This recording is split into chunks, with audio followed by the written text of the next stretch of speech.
Oh my god, my eyes up here. Just kidding. I never say that. Okay, who wants to see my boob? Ta-da! Ha, gotcha. As most of you realize, of course, I have implants.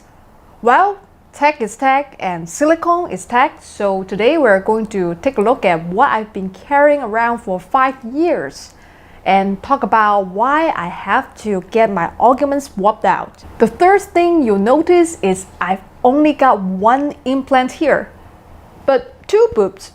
That's because one ruptured. Scary, right? Yeah, the doctor said it was all gross and slimy when they removed it, so they have to throw it away. That's why I have to get a surgery. One had been looking a bit off for a while and a local doctor thought it was ruptured. What with being defounded and they were plaque formed so many times in the past years, I wasn't in the position to have them fixed until recently. While the implants are made with a cohesive silicone gel that does not leak out, it's definitely not good for you. So I'm glad to have them out and a new saline pair in. Let's take a look. There are a few implants on the market with RFID tags. These are one of them. We can see the implant specifications molded into the shell. It's a Type 354 4800. There's the Mentor logo, the size 800 cc's, and the serial number, which I suppose could potentially dox me, so I'm going to cover part of that up. The surface has a sort of rough texture. There's no valve or anything like that. They stay the size they come in. My new saline ones have a valve, so there's a little flexibility in size when they're installed. You can adjust the size after they're put in though. But there are some kinds of implants that let you do that. If we look up the catalog number, we can see they're Siltex round breast implants. High profile, cohesive one. Breast implants come in a lot of shapes. It might surprise you to know that most of them are not actually designed to look very natural.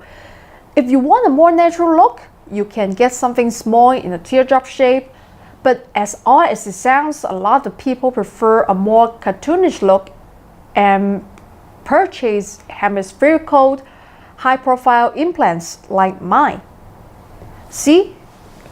You can see the high-profile silhouette from the side. So if you're one of those people who say, I don't like them because they look fake, I've got bad news. Lots of us buy them specifically to look fake. There's no deception. We're not trying to fool anyone or pretend they're natural usually. Tattoos and piercings don't look natural either. It's just that person's preferred body decoration. You don't like it? Don't get it yourself. As you can see, they're fairly soft. But even if looking didn't tell you that they're fake, one poke would.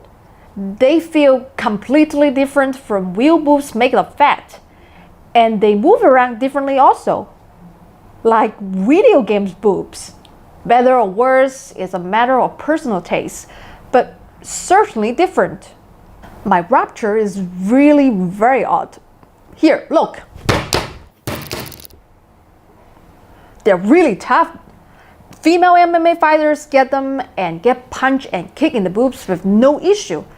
I don't do any sports and can't think of them even getting a hot bump the last few years, so it's a complete mystery what could have happened.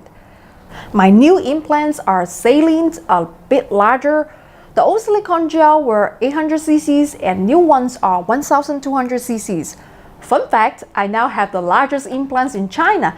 I've never had any back or neck issues with the old ones over the past 5 years. And I spend all day hunched over a keyboard or a workbench. We'll have to see how the new ones do. Anyway, I put a lot of thought into it. Even 800 cc's was a huge issue and very hard for many people to accept. Most people who knew I was getting my implants fixed wanted me to go the same size or smaller, so this might hurt my channel. Huge fake boobs are pretty off-putting to a lot of people, but they aren't to me. They are fun and make me happy. I have friends who get top surgery to remove the breast entirely so they can look more boyish. It's like that for me, only the other way.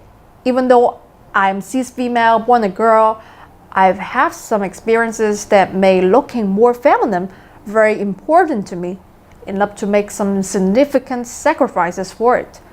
Trust me, it's not for work or dudes or anything like that. I don't think going so large is helpful for work. Even with 800 cc's, it's not like they will ever let someone like me do tech on the Discovery Channel or anything like that. My personal appearance was always a choice that closed certain mainstream doors to me. I'm 25 now, and I can accept that better than I could at 21. When women in tech groups say they should not be judged by their appearance, they mean women like them, not women like me. I understand that now, and I can live with it. Given the choice, time and again, I've decided that looking the way that makes me happy is more important than looking the way other people think is acceptable. My perfect role model will always be Dolly Parton. Dolly has the breasts she wants, jokes about them, and benefits from them without letting them define her or outshine her other features. She's so incredibly competent that no one ever says, "Boy, I love Dolly's music. I just can't get past those boobs." It would be ridiculous. So my task is to get that good at what I do. If looking the way I want means I have to work harder, become more competent than if I have looked the way people expect a tech girl to look, well, challenge accepted. So the final question is, are implants safe? No, of course not. Nothing is safe. Eating certain foods, rock climbing, combat sports, adventure travel, all have significant health risks, long and short term. And everyone minimizes their own risks and thinks the risks everyone else is taking is ridiculous. For me, I carefully evaluate the risks. Meta studies with significant p-values, not sponsored by manufacturers, are best. But anecdotes, social media posts, and TV news specials are for idiots. Risk is math. Do the math as objectively as you can, look carefully for your own confirmation bias, and decide if your risk is worth it for you. If it's not, the decent thing to do is respect that other people might feel otherwise. I've done my homework and continue to stay up to date on new studies. I feel that there is a risk, but just like some people love lots of yummy bacon and sausage, or getting punched repeatedly in the head for sport, risk is a very personal choice that we should respect, even if it doesn't appeal to us. Okay, that's the old boobs. These are the new ones. Please don't give me a hard time about it. The tech on my channel always comes first for those of you who are only interested in that. That's it for today. A big thanks to everyone who chipped in to help pay to get the legal ones out. I'll still be paying them off for a while, but every little bit helps. If you can help support this channel, thank you so much. If you can, that's okay too. Please like, subscribe, tell your friends, and post my content any place you think people will like it. And remember, if I can do it, anyone can do it.